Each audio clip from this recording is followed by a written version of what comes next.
Hoje nós vamos demonstrar o exame neurológico. Então, eu sou a Mariellen, ela é a Vitória, e vamos fazer uma demonstração aqui, uma simulação. O exame neurológico, a gente analisa o tônus, a força do paciente, os reflexos e a sensibilidade. Reflexo superficial e profundo, sensibilidade superficial e profunda também.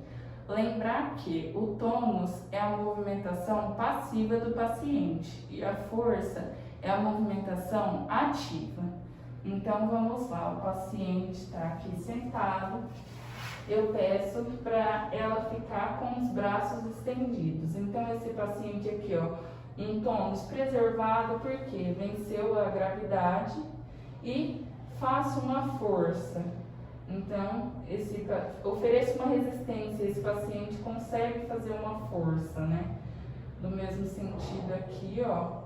Então, tônus e força preservado. Vejo também o membro inferior desse paciente. Então, eu ofereço uma resistência e ela consegue forçar. Aqui atrás também consegue forçar. Agora, a gente vai testar aqui. Então, peço para esse paciente colocar uma perna aqui na cadeira, ofereço, né, uma resistência e peço para ela fazer a força, tudo certinho, tudo preservado, tônus e força. Do mesmo jeito aqui, coloco a minha mão embaixo e ela consegue fazer essa força. Além disso, existem algumas manobras para eu analisar déficit desse paciente. Então, são as manobras deficitárias. Para membros superiores, eu tenho manobra de braço estendido e manobra de Heimlich, né? Então, do braço estendido, esse paciente, então, fica com o braço estendido com a palma da mão voltada para cima. E caso ele tivesse algum déficit, esse braço e essa mão ia cair em pronação. Então, não caiu, está preservado. Manobra de Heimlich. Então, o paciente fica em decúbito dorsal, de olhos fechados e o braço aqui fletido sem encostar no tronco. Também preservado, já que esse braço consegue se manter. As outras manobras são para membros inferiores. Quais são elas? Mingazini e Barré. Então, a Mingazini, eu peço para esse paciente ficar em posição ginecológica. E eu vejo que esse membro não cai. A outra manobra é a de Barré. Então, esse paciente fica em decúbito ventral,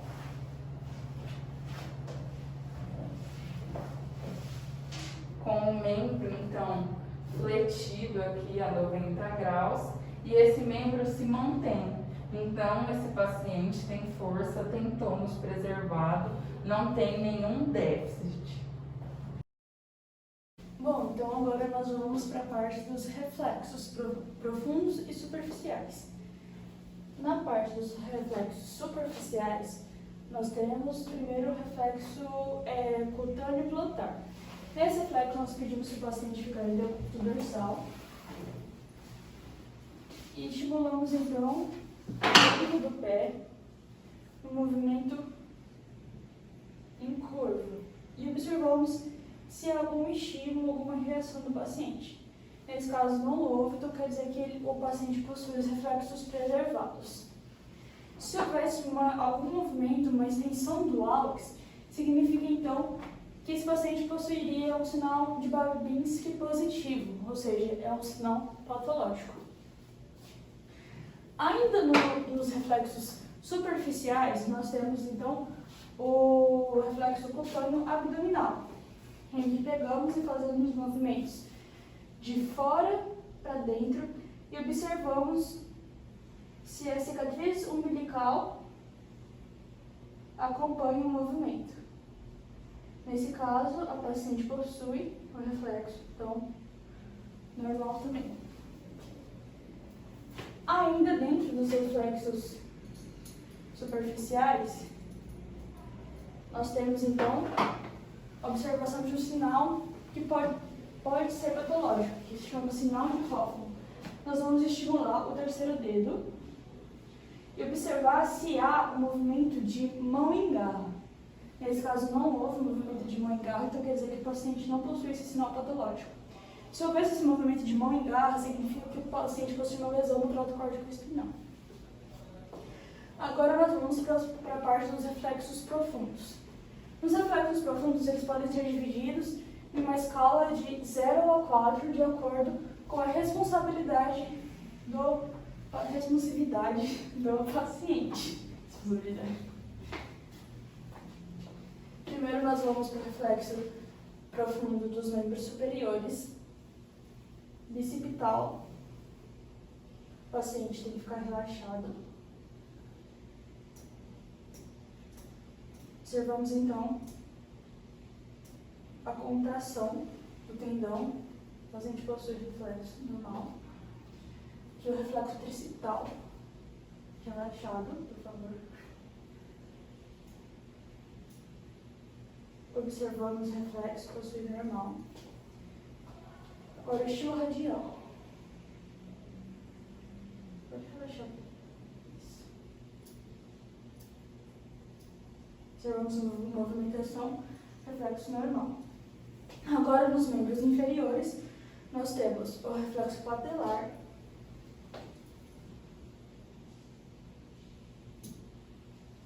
Normal. E para o reflexo aquileu, a gente pede para o paciente, então, apoiar o joelho numa cadeira, numa superfície, para melhor observação. E observamos a movimentação do pé. Observamos, então, que houve um reflexo. Então, os reflexos da paciente estão normais. Então, agora a gente vai demonstrar o exame da sensibilidade. A gente pode pesquisar nesse paciente, analisar tanto a sensibilidade superficial como a profunda. Na superficial, o que a gente vai ver? Vai ver a sensibilidade tátil, térmica e dolorosa desse paciente.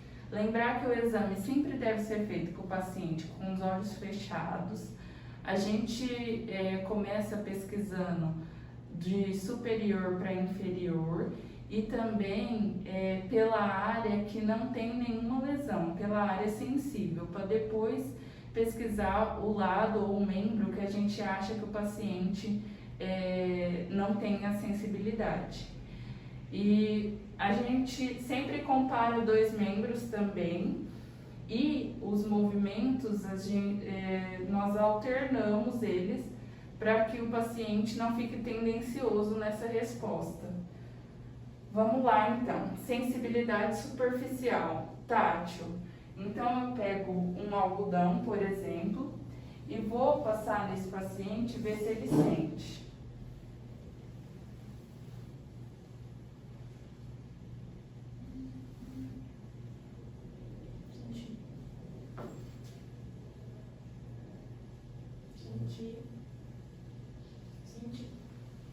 Então, sensibilidade tátil preservada. Térmica, então nós precisamos de um copinho com uma água quente e outra gelada e a gente vê se esse paciente sente, né, essa diferença de temperatura. Tá quente. Tá frio. Tá quente. Tá frio. Tá quente. Frio. Frio. Quente. Sensibilidade térmica também preservada. Depois, nós também podemos analisar a sensibilidade dolorosa, então com um objeto pontiagudo. Sentir, sentir, sentir, sentir, sentir, sentir. Então, sensibilidade dolorosa também preservada. Agora, a gente analisa a sensibilidade profunda. Então, cinético postural.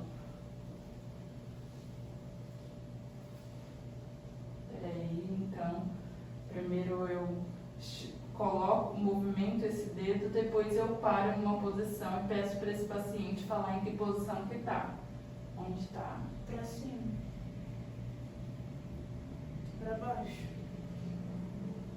Pra cima. Então, a sensibilidade está preservada. A gente pode pesquisar também a sensibilidade palestésica, né, ou vibratória, com o diapasão.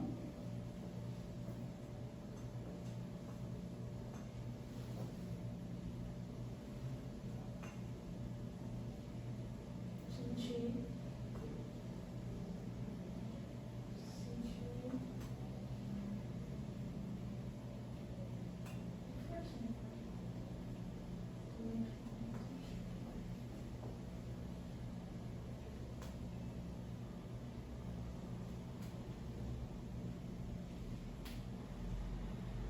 Então, essa sensibilidade vibratória ou palestésica.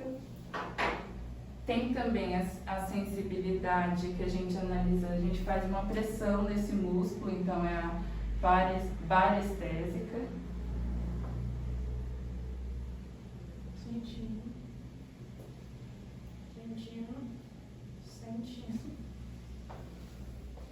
Além disso, nós podemos ver a estereognosia, então vemos a capacidade desse paciente de diferenciar objetos.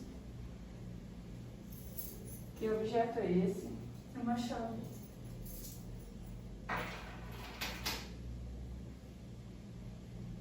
Um canetão.